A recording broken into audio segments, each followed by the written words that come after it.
nagwo-work, nagpapabili. Oh, may malaki discount eh. Hindi ko alam kung 50% ba or what, hindi ko sure eh. Pero malaki-laki. Kaysa walang discount, di ba? Oh, maganda. Oo, hindi magagamit pag nanakaw. Hindi siya maano. So, ang tendency lang nun is ibalik nung nakakuha. Kahit di naman ninakaw eh. Oh, negative siya dinakaw. Sabi nating naiwan mo, napulot. Ayan, napulot. So, pag tinatry niya pagtangkaan na hindi niya kahit ipa-open niya sa labas yun. Kunyari ma-open doon, hindi rin eh. Kasi nakalock yun talaga. Iba yung pagka-lock nun. System na ba?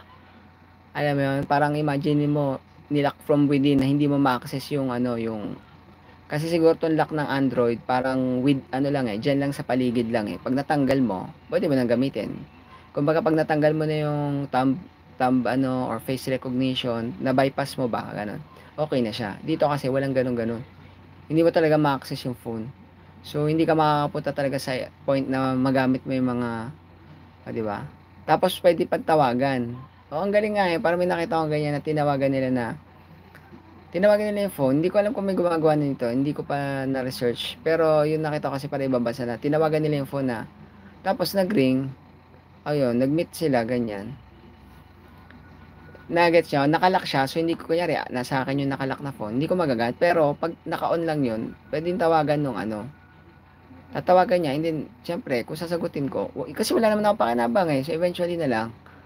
Kung parang iba na, ang expect mo na lang doon. Or may balik na lang talaga. O yung iba naman siguro nagre-reward pag na, pero depende. Basta ibalik mo na lang. O kasi pag sa ibang bansa, syempre sabihin ninakaw mo.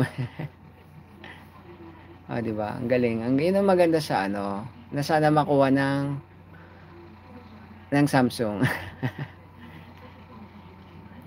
Imagine pag ganun rin yun, tapos ano mo, hindi na mapapakinabangan yun. Maganda ang iPhone, laki ng GB, secret mga important na files mo or bank account. Oh, yun nga, ganun.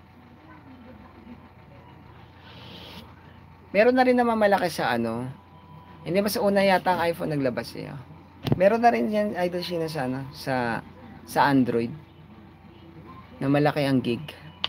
Meron din. Siyempre hindi naman magpapatalo yan yung mga giants sa industry, di ba? Oh, hindi mag-ayan. Lemer, shoutout, thank you, Ma'am Lemer. Ito na nga tayo. Yung basher ko nagagalit na yan dyan yung basher ko. Ma'am Leia, shoutout.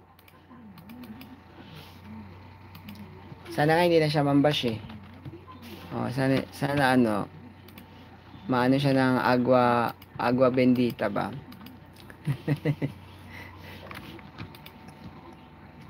Ano ba to?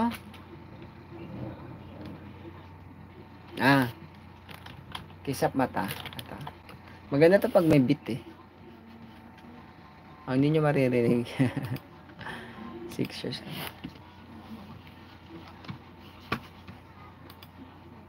Thank you guys. Maraming salamat. Nagchat-chat na sila dyan sa Messenger guys. Ang ganda kaya nun, di ba? Pag hindi napapakinabangan yung phone mo, ang kailangan lang nilang gawin is ibalik. Tapos, yun nga eh, doon ako na-fascinate dun eh. Pwede mong tawagan pag ikaw yung owner. Parang siguro i-contact mo muna sa service sa mismong iPhone. Tapos, eventually, matatawagan mo yung sarili mo na, mag-meet up na lang at pakibalik. Kasi hindi niya talagang papakinabangan nyo kahit ang pa-open niya dun. Kahit yung mga stall, hindi nila pwede mabuksan yun. Wala silang mapapala. At baka mamaya, kasi pag sa ibang bansa, takot din sila. Siyempre, theft. Ano yun eh, di ba? Pag nanakaw yun. Kaya hindi nila pagtangkaan ba? Mas maganda, di ba?